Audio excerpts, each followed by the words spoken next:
Today we will start with the review of the previous class. If you remember or recollect, we have looked at the front end processing of semiconductor fabrication. So, some of the important points that we saw in the front end processing to get a wafer and then a die, I will bring out here so that you can recollect. Basically, we saw that from sand we try to look at the process details to get pure silicon. We also stressed on the need for high purity silicon, right, 99.999. 11 nines purity is the kind of electronic grade silicon that we need to manufacture. From silicon, we move on to manufacture a silicon wafer. Now, I also highlighted in the previous class the different sizes of wafers that are currently in use, basically the diameters that are being used today for processing. As the diameter increases, you are going to get more dies accommodated on the wafer, but at the same time the yield percentages have to increase, otherwise the manufacturing costs are going to be larger, accountability will be very high. Therefore, whether it is a silicon or a compound semiconductor or other material, sizes are very important. The thicknesses are also very important. We also briefly talked about clean room facilities, because as you know, we are working on very fine line widths. Typically today the standard in the industry is 32 nanometers. We are moving towards 22 nanometers, and maybe in 2015 we will be in 11 nanometers. Therefore, the technologies require clean room facilities that have to be maintained and qualified every day and every hour. So, the clean room maintenance and the costs are going to be very important in the manufacture setup. Then we saw from the wafer how a wafer ingot is got, then how it is sliced into the required thickness and the diameter specified for that particular process design. Then we talked about various process details, like what is a photoresist. We saw the different types of photoresist: negative, positive, wet, dry, and so on. Then the all important process of UV exposure, which you can call it as photolithography, which basically defines the image that you have got in your mask onto the surface of the wafer. So, this becomes a very important, crucial defining moment for the process of the wafer to the die. Then other sub processes, if you can call them, are the developing process, which again works on the photoresist material depending upon whether it is exposed to UV light or not exposed to UV light. And we also talked briefly about the advanced methods of photolithography, not necessarily UV exposure, but other methods like X-ray lithography and so on. So, developing process is very important. Photoresist strippers, we briefly saw how they define the image and make it ready for etching process. So, etching is again a defining process for the image to be well defined on the surface of the wafer. We saw different types of etchants. Typically, wet resists are used, but we also briefly saw how dry etching can be employed in the semiconductor manufacturing or even in the board level manufacturing like dry plasma and so on. Then finally, the conductors, the copper conductors or the aluminum conductors, depending upon what material you are using, have to be realized by deposition process. We briefly saw electroplating and other methods like chemical vapor deposition, PVD, evaporation techniques and so on. Finally, comes the testing.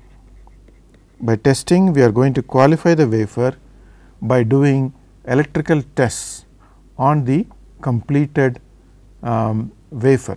So, this will qualify the wafer, and the next process enters into the back end process of the wafer fabrication, which we are going to look at today. Now, if you look at this flow chart, we are now at the back end processing of the die manufacturing. So, this is known as test, assembly and packaging section, and the first one was basically from the silicon to wafer. Now, the wafer here is tested, as I mentioned earlier. Test becomes very important in every step. Here I have written about 6 steps here, but in practice it goes through a very large line of sub processes, including electrical test, materials management, material analysis and so on. Now, the wafer that is manufactured from the front end process is tested. Now, the next step in the back end process will be dicing the material. Here we have to make the individual dies.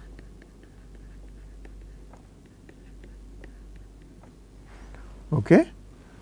And then the die that is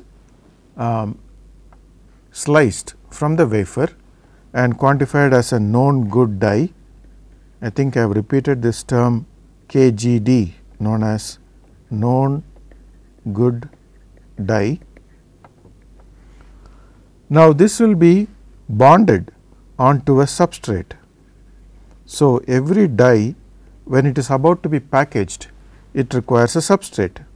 So, what type of substrate can we use? Is it a plastic substrate or is it a ceramic substrate? What kind of material requires to be used as a substrate? So, we will see what is die bonding. Basically, here the die is attached to the substrate. That is the basic process in die bonding. Now, the first level connections have to be established, and that is known as wire bonding.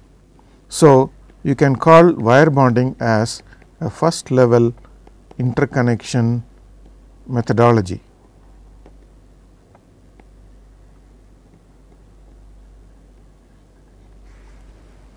Okay. So, wire bonding is one of the 3 important first level connection choices. We are going to see in a short while what the 3 methods are, but the most common, almost 90% of the first level interconnections in packages are based on wire bonding. Once the wire bonding is done, okay, so basically if you look schematically, there is a die that you have singulated, and for example, these are the bond pads that you have, that you are seeing on the die. Okay. So, this requires to be mounted on a substrate. The substrate will also have a bond pad in the periphery. Now, the wire bonding process will take place between the die bond pad and the bond pad on the substrate. So, this is the substrate and this is the die. Now, you have a very rigid platform called the substrate, which will hold the die. Underneath this die here, underneath this die here will be an adhesive which holds the die onto the substrate, and then the wire bonding takes place using gold, aluminum or copper. So, we are going to see this particular process in detail shortly. So, most of the packages use wire bonding.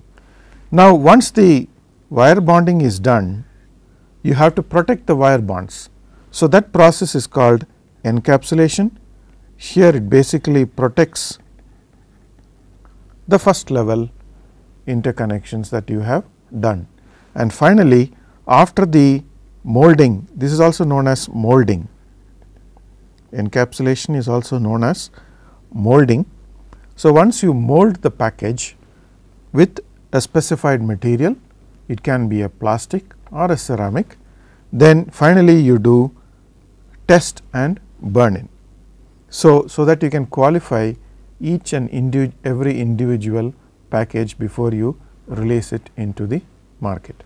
So, this completes the back end process for the die fabrication, and which includes the packaging part of it. So, the back end process becomes important for us because we are going to talk about single chip manufacture here.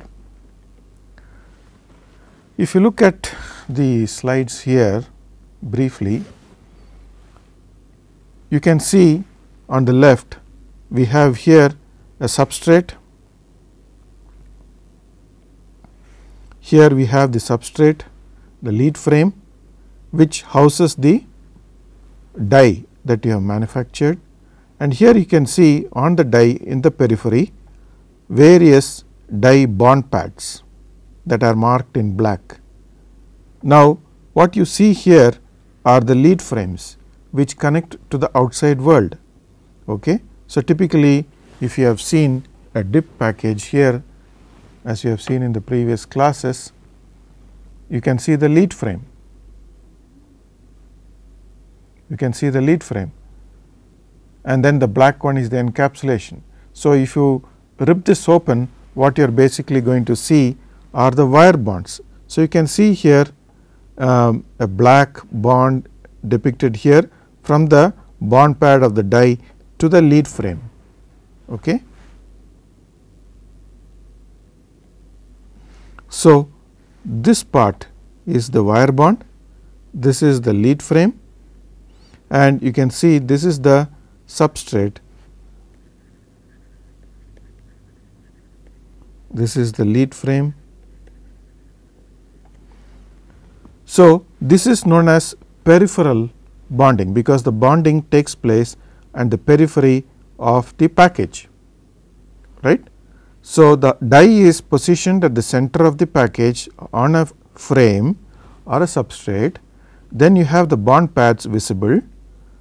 This is the core of the die here at the center, and then the wire bonding takes place using aluminum or gold, and then these are the at the periphery you can see these are the lead frames.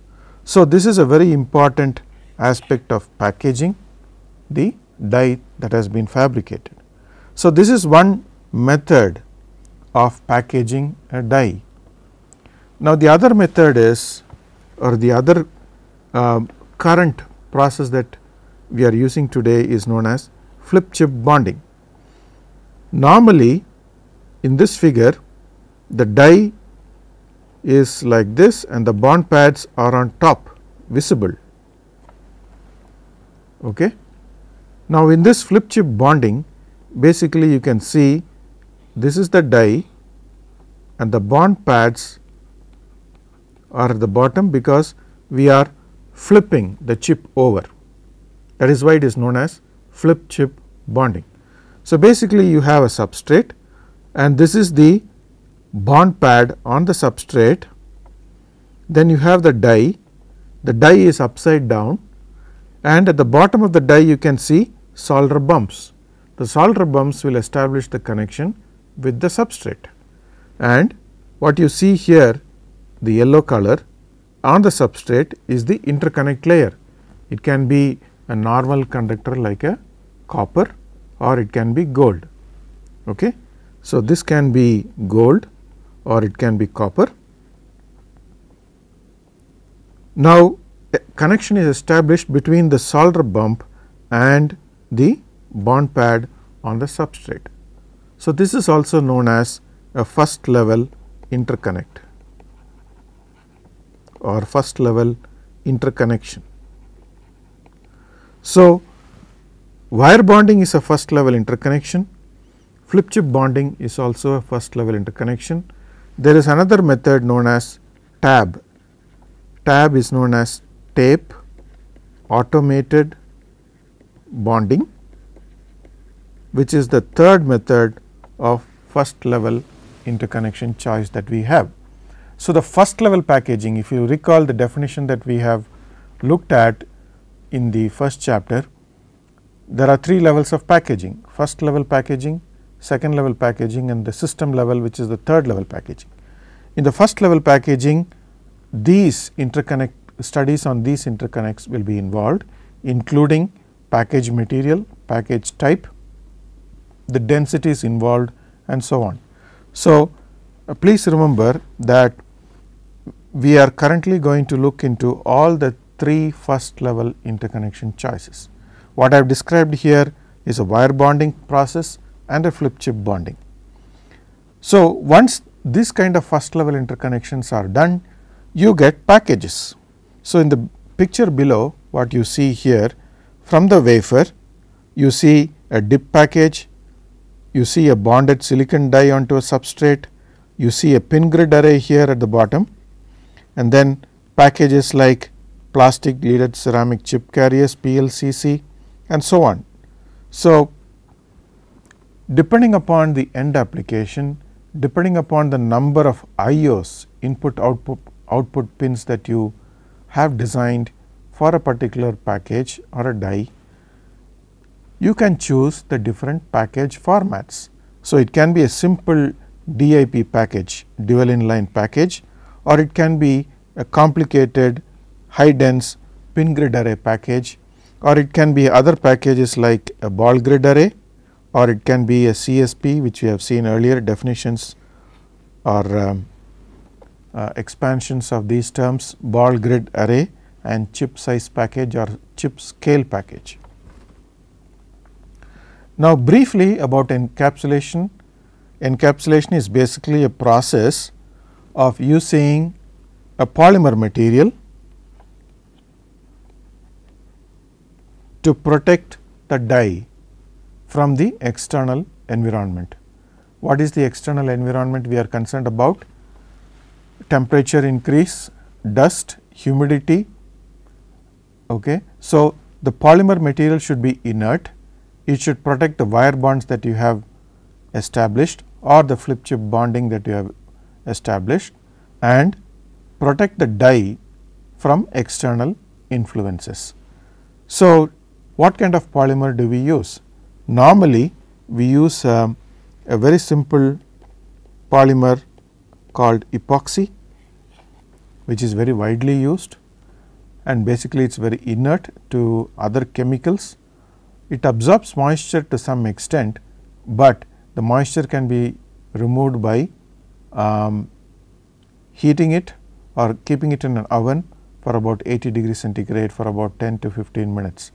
So, you have to make sure there are other polymers also that can be used for encapsulation, but if you look at cost, epoxy is the most widely preferred material, and 90% of the encapsulation process in the plastic packaging is done by epoxy. Now, I will continue with the description of the back end process using some illustrations. As I have told you, these have come to me from Intel, who gave permission to use these figures. So, if you look at basically the packaging part of the back end process involves a substrate, it involves the die, and in some cases you may have to use a heat spreader. Why do we use a heat spreader? All these components together when packaged forms a complete processor which is protected and it is ready to use in any motherboard. For example, an Intel processor like the Core Duo processor or i7 processor, whatever it is, now goes into be mounted on a substrate which is again the main processor is interconnected to various other components on the system, and then it is powered up. When you power up, heat is dissipated. So, one of the important concerns for large high density, high count pin count processors is that what kind of heat you can expect from when you power up the circuit, when you power up the board. So, in some cases, if the chip manufacturer has made a lot of analysis and then comes out with some kind of a figure, let us say 40 watts is going to be generated from a processor. So, do you require a heat spreader to remove the heat quickly, or if you do not require a heat spreader, what other mechanisms are going to be available to remove the heat? Can the substrate remove the heat quickly from the surface of the die?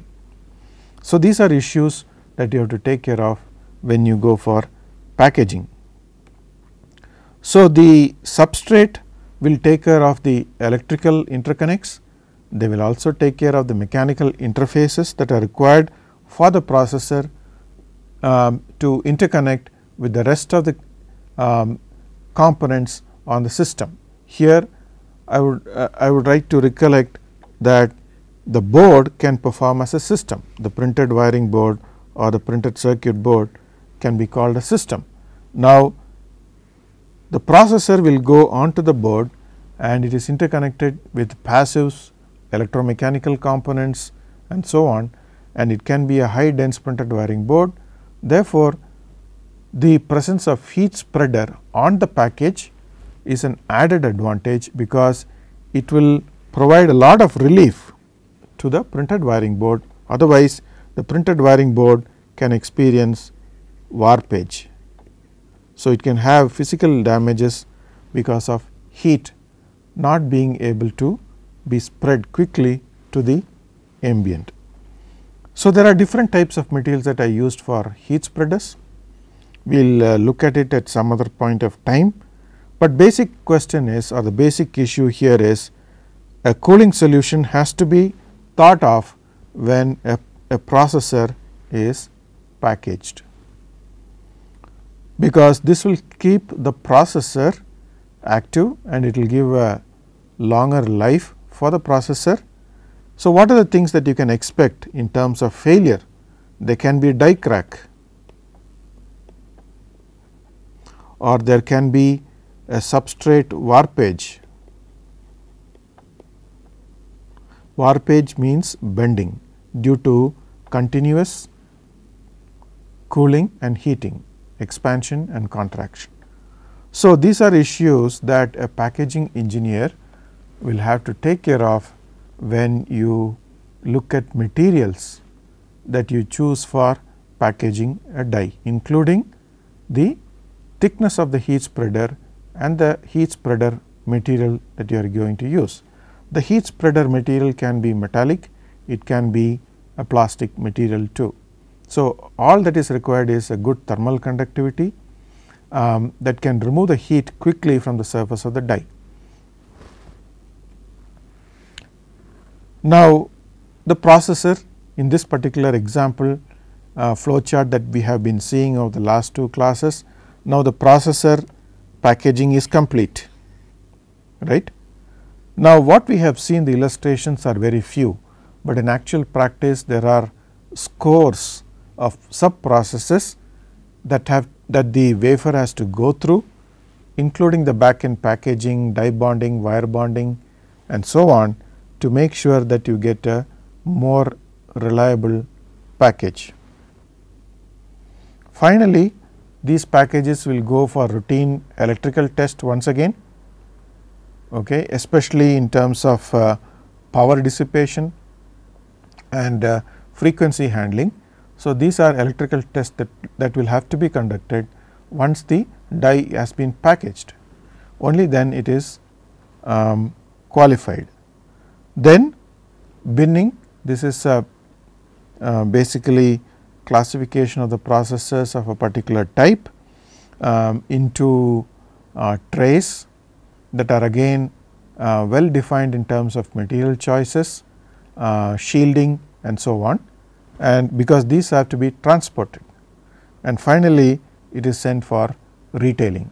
So, retail packages are done, and this particular processor will then be used for system manufacture it will be used by system manufacturers for the specific application that it is intended for.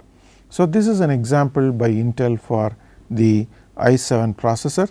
Similarly, there are other companies globally that manufacture various microprocessors, microcontrollers and so on, that will be used by various customers for different applications. It can be in automotive, it can be in consumer electronics, it can be in communication areas and so on. So, what I have tried to give is a very brief description. You can visit the following websites, that is siliconrun.com or nec.com for various information on semiconductor manufacturing. So, you can take up from what I have described here. You can see a lot of informative video highlights that are available for the general public to view. So, that completes the front end and back end description, process description. Now, we will try to look at the first level interconnection choices. If you look at the packaging evolution, it has been slow compared to the semiconductor evolution. So, as I said, semiconductor fabrication does not really come into the realm of packaging. The first level packaging starts with a finished die. Now, if you look at this time graph, if you have time and packaging efficiency here, we started in the decades earlier with a TO, transistor can. Then we started using the dip packages, which were very common. Even today we are using dip packages. Dip means dual inline package. Then we progressed into quad flat pack. This is known as quad flat pack or package. Now, you can see from the name dual inline, there are 2 rows where the lead frames are. So, it is called a dual inline. Quad flat pack. So, the 4 sides the pins are arranged symmetrically and the IOs are distanced carefully by a well defined pitch between the lead frames, and this is known as a quad flat pack. This also has got a package housing. Now, today we are into the world of ball grid arrays. As you can see, the difference between these 2 packages, the bonding here is at the periphery in the QFPs, whereas in the ball grid arrays you can see the input output pins occupy the entire area, almost entire area of the die, except at the center, which is probably used for heat dissipation. So, directly under the die you really do not have to mount the IO pins, but effectively and theoretically you can even utilize those areas. So, here you can expect large density, large IOs. So, as I mentioned in one of the slides earlier, BGA is the workhorse of the industry today. More and more designs are being converted into ball grid arrays, because you can look at it rightly from the dip package to the ball grid array. This is a very large package, dip package, whereas a ball grid array package is definitely smaller in size, and at the same time in terms of performance you can expect more reliable performance electrically and thermally. Then we are now again looking at new packages called chip size packages or chip scale packages. The difference between BGA and CSP is basically in the package area. Okay. So, if you take 2 terms called the die area and then package area. In a BGA, the package area is slightly larger than the die area, but in a CSP the package area and the die area are almost the same. It is only a question of 20% difference, whereas in BGA it can be more than 20%. So, if you have a package in which the package area is almost the same size of the die area, then it is called a CSP. You can look at the cross section of the CSP here. You have a die, then you have the solder ball interconnections at the bottom. The white area is the die where it is connected to the bond pad on the substrate by wire bonding, and then it is packaged. There is a package, but the package volume is very small. So, that makes it more reliable in terms of electrical performance, okay, and the profile or the thickness of the package is fairly small. So, today we are in the world of BGA and CSPs. Now, if you look at the figure at the top, the reason for this statement which I have written here, that packaging evolution is slower compared to semiconductor evolution, is because the IC scaling is very large compared to the standard PCB production, because PCB is a substrate for the second level packaging that we are talking about. So, there is a large gap between standard PCB and IC manufacturing, but today advanced PCB techniques have narrowed down the gap in terms of better photolithography and so on. So, if you look at thin film lithography used on ceramic substrates or organic substrates, it can probably still reduce the gap between IC scaling and second level packaging. Now, this figure will give you some idea about the utilization of the area under the die. Firstly, if you look at this figure at the top, I have defined what a pitch is: input output pitch, IO pitch. If this is the center point of a bond pad or an IO, and here again this is the center point of the adjacent pin, the distance between the midpoint of the first and the second, the distance between these two is known as the pitch. Pitch will give you a very good information about the sizes, and the pitch also relates the assembly techniques that you need to use, and it also indicates the capability of handling these packages. If you look at this figure here, this indicates the IO pins at the periphery of the package. So, all around you can see that the IO pins are arranged at the periphery. The center of the package is not utilized. So, a typical example for this will be your quad flat pack. Now, as an example here, if this is 20 mm size with a pitch of 0.5 mm, that means the distance between this and this midpoint is 0.5 mm or 500 microns, then the total IO possible here will be 160 pins or IOs. Now, the same thing with area array packaging. If you theoretically utilize the entire area under the die, not just the periphery, but the entire area under the die with the same 500 micron pitch or 0.5 mm pitch, the same size 20 mm size, you can actually get 1600 IOs. But practically it may not be possible to get 1600, because ideally you would like to have staggered arrangement of IOs for various purposes, including electrical and thermal performance, better performance.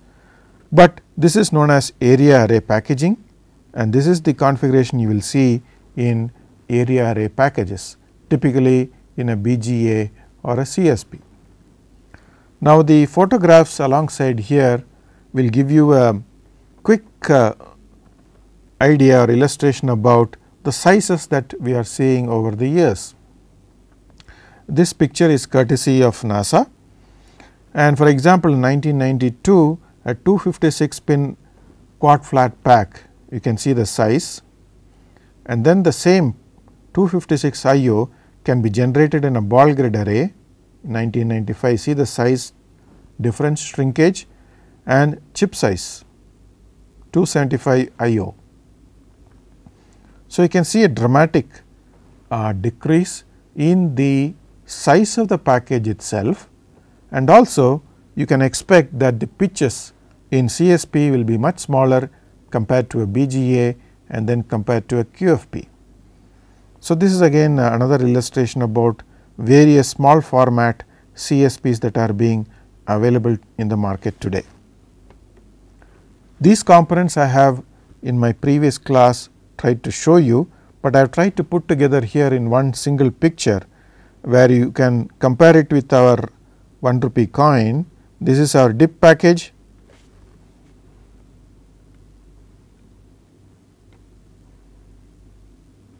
So, this is the dip package, then you have the QFP,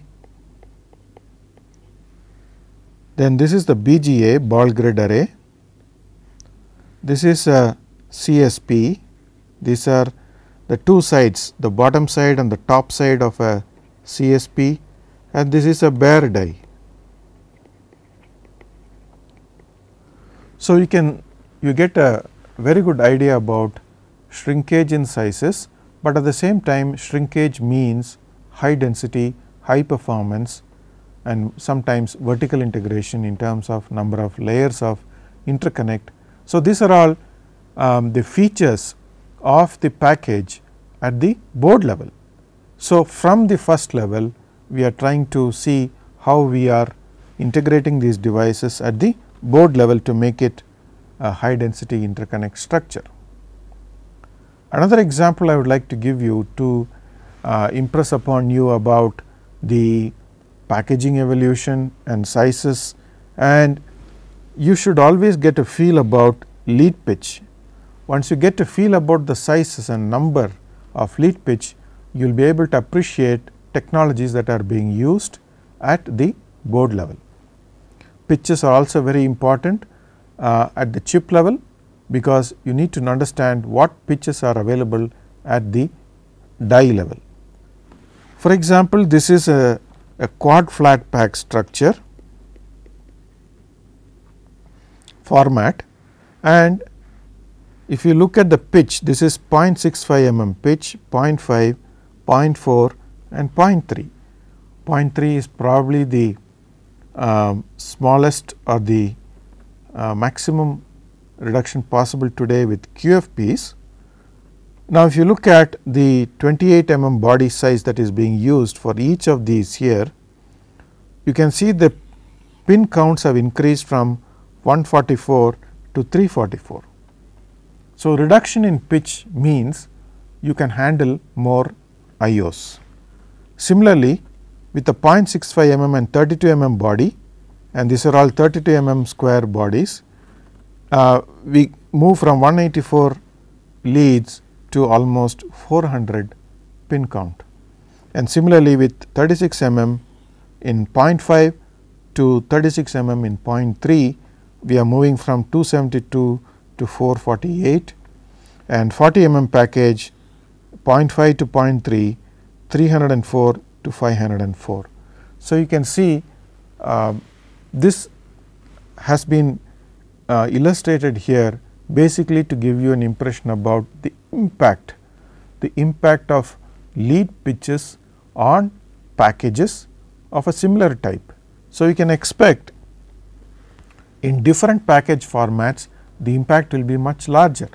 For example, if you look at a QFP with an area of 900 mm squared, and if this is the starting point for us, so 100%, you can see here in this picture that this is the substrate. These are the lead frames of the QFP package, the black ones. This is the package body, and inner you can see here the wire bonds. Okay. So, this is the quad flat pack cross section. So, basically what you are seeing here is a cross section of packages. Now, if you move from quad flat pack to a package type known as tape automated bonding, here you can see that the package volume has reduced, the height has reduced. Here again you can see the first level interconnect here, and this is the bond pad at the die level, and this is the substrate. So, you can see that the area is reduced to 400 mm squared. So, 44% from 100%, if that is the standard. Then other techniques like chip on board, COB stands for chip on board. We are going to see what is a chip on board. Basically what I try to say is a bare chip mounted on a printed wiring board is chip on board. So, if you take a substrate, organic substrate like this, you try to assemble a bare die without packaging, okay, or a CSP which is close to being called a bare die, but it has got some amount of package material. So, we move down to 115 mm squared. So, it is now 13%. Then we talk about flip chip. Flip chip is nothing but a bare die which does not require a packaging material to be used. So, you can see that the die here is flipped. So, the interconnections are at the bottom, and this is your substrate. So, when the interconnections are done at the bottom, you really do not require encapsulation at the top, whereas at the top figure QFP you require encapsulation to protect your very thin wire bonds. So, from a QFP right down to your bare die, you can see we have moved from 900 mm squared to 100 mm squared. So, almost 89% reduction in area. So, this gives you an example about the size reduction, savings in real estate, and different form factors for the same application can provide beneficial to be used in reducing your board area, increasing the density, wiring density, connection density, and increasing the number of IOs. So, these three terms I think we have mentioned: system on a chip, system in package, and system on package. They are complementary to each other. System on chip means built-in functions, multi-functions in one chip around digital cores. System in package means you can have different ICs from different vendors. They can be grouped together on a single substrate, stacked and interconnected by means of wire bond or flip chip, and then they are packaged. Okay. So, now it behaves as a single package, but effectively you have used different functional dies. One can be an EEPROM, one can be a cache, another one can be a memory or controller, codec, whatever it is. So, you can have 3-4 dies grouped together on a single substrate. Now, system on package is basically we are talking about multi functions embedded in a die and packaged as thin films on organic substrates. So, this is typically talking about, the third one talks about system level packaging. So, we will move into some details on chip level interconnects or first level interconnections. The first level interconnection, now you got a better idea, it talks about connection of the die to the package. So, basically we have to look at how you can connect the bond pads of the die to the package substrate. So, as the result of this first level interconnection, you will get either a single chip module or a multi chip module, SCM or MCM. SCM stands for single chip module, MCM stands for multi chip module. The second level interconnection talks about connection of the package okay, to the printed wiring board. So, basically your QFP or a dip package or a BGA, as you know, all of these are single chip packages. Now, we are going to use a printed wiring board like this and try to see how you can establish a connection from the first level package to the second level. So, connections at this board are known as second level interconnections, connections here are known as first level interconnections. I hope it is clear. So, if you look at package to board interconnect, so basically this is the second level interconnect. So, if you look at this figure, this is your printed wiring board and this is your component, the package. So, these are known as through hole packages. So, this component has leads which are very long and these need to be inserted through the holes present in the printed wiring board. So, these interconnection choices are known as through hole mounting interconnects. And the second one is known as surface mounted interconnect, where the component here is mounted on the surface of the substrate, as the name indicates. This is the substrate, or you can call it as a printed wiring board. It does not require a through hole connection. The connection is done on the surface, and the components can be assembled on both sides of the board, the first layer as well as the second layer, whereas here typically you can do it only on the first layer. So, this itself indicates that the board density is going to be very high here compared to this one.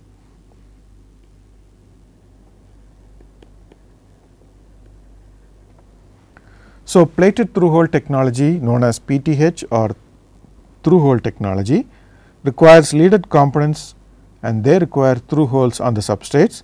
Surface mount technology, leaded components are mounted on the substrate. Direct chip attached components like your bare die or flip chip can be mounted on the substrate.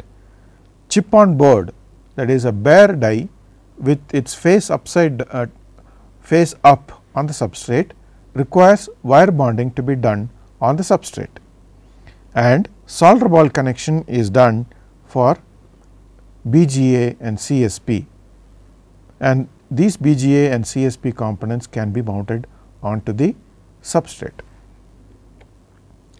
So, the common first level interconnections are wire bonding,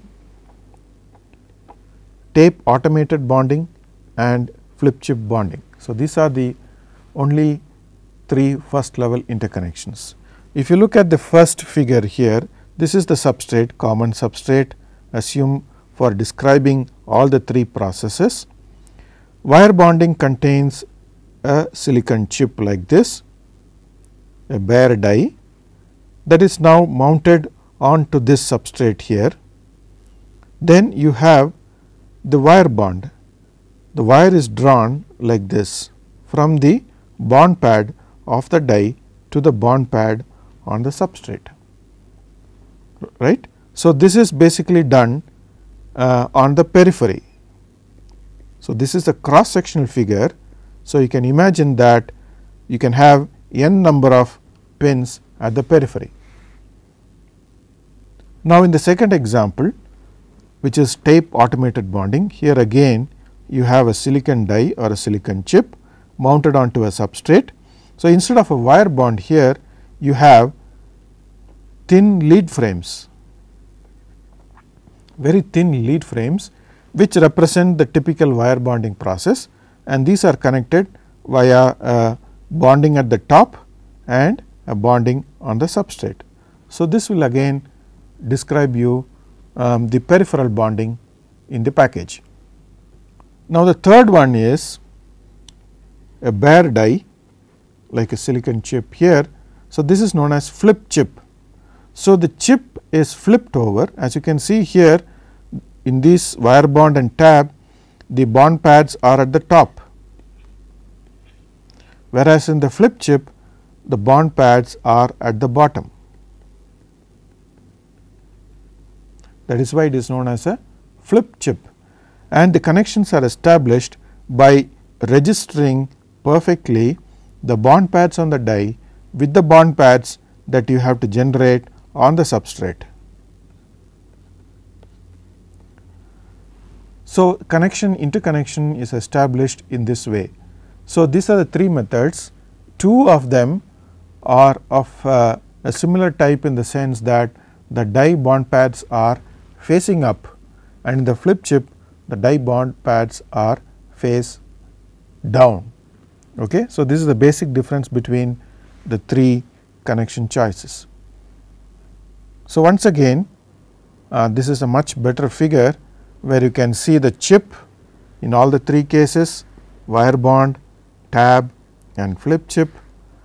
We call this interconnects for the flip chip as bumps. Okay. So, bumps will be created on the flip chip die, so that they can register with the bond pads on the substrate. So, these are known as direct chip attach method or a flip chip methodology. So, you can see in flip chip the active phase is down.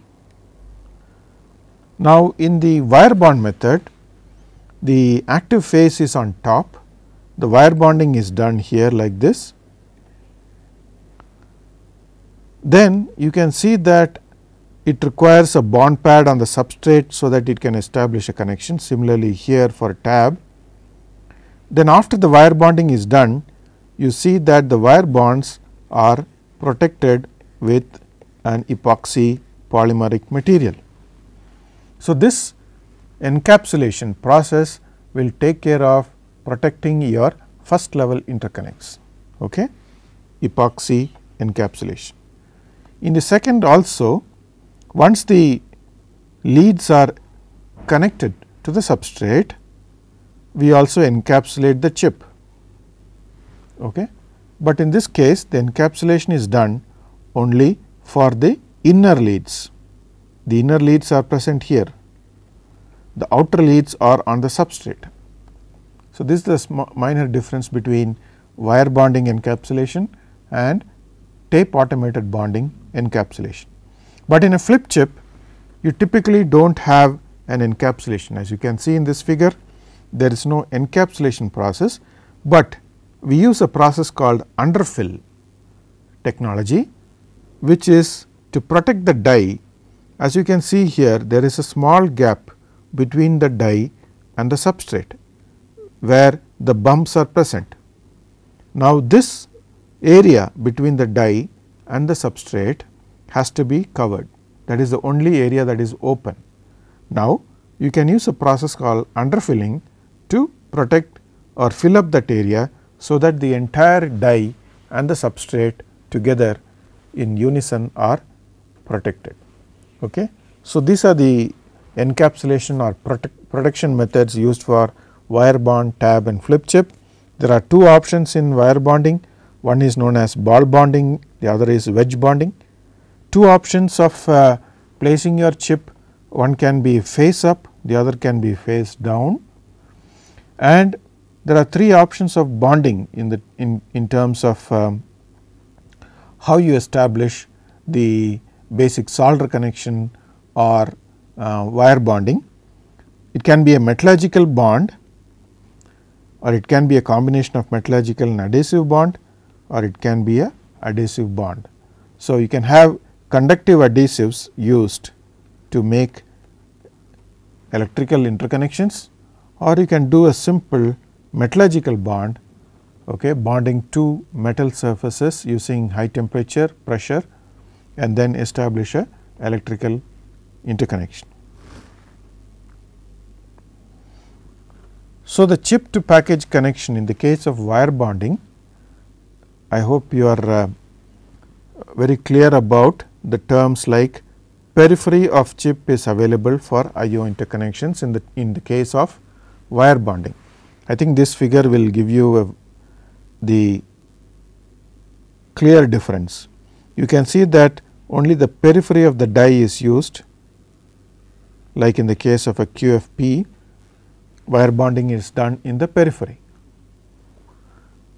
So, this wire bonding process involves mechanical bonding of one pin at a time. It is a sequential process. It is not a parallel process of bonding all the bond pads at the same time. So, the equipment that is used for wire bonding will bond one pin at a time. So, the first bonding will take place, the second will take place, but it has to happen at high speed. So, today equipments are available to wire bond at a very high speed with high reliability. Now, the cooling of the device will take place from the back of the chip. Okay. That means, when you mount this area onto a substrate, suppose this is the substrate and this is your die, and here the wire bonding takes place, the die surface that is attached to the substrate will transfer the heat to the substrate quickly, and therefore, the substrate has to take care of the heat dissipation. There is a reasonable length for the wire bond for the wires. So, it has got high inductance around 1 nanohenry. Now, wire bonding is used in the case of lead frame packages, for example, DIP packages, QFP packages and so on. It is also used for PGA packages, pin grid array. In some cases earlier it has been used for BGA packages, but if you use BGA and wire bond, obviously the height will be more compared to using flip chip. So, you can use wire bond, or you can use tab, or you can use flip chip for BGA packaging. But over 80% or 85% of the packages are wire bonded, because it is less expensive, more economical, the methodology is well established, the equipments are well known, and you can get a very high reliability and yield, throughput. So, yield and throughput are two different terms. So, from the equipment point of view, you want high throughput, but in the process wise we want high yield in terms of less defects. Now, the epoxy glue is used to attach the chip onto the substrate. So, as you know, if you take a substrate, the first process of bonding the die to the substrate is by using a glue. Only then the wire bonding takes place, and after that comes the encapsulation.